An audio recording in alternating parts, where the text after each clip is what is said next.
So this guy here is showing us something pretty cool. You can see how his hands and his in and around his jaw, tongue, and mouth are very disproportionate to the rest of his body.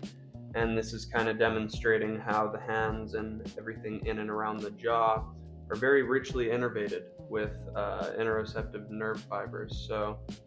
these areas, if they are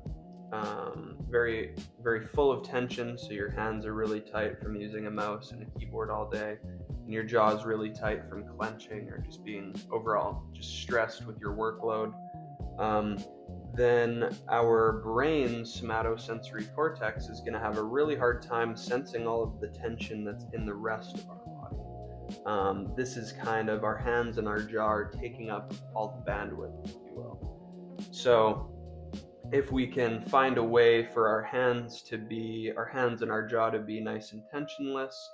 then our brain will have a lot easier time at kind of communicating with the rest of our body and regulating a lot of the tension that we run into, with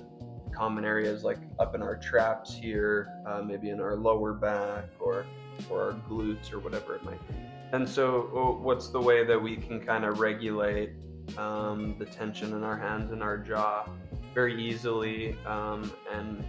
anywhere? Pretty much you're taking kind of this part of your hands here, and you're starting up at where your cheekbones are, just below that, and you're going to start there, then you're going to press in and pull down, and you're going to try and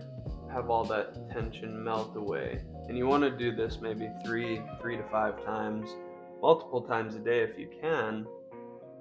And this is really just you're gonna become more aware of all the tension in your face and how much you're kind of holding that throughout the day, whether it's with facial expression or just kind of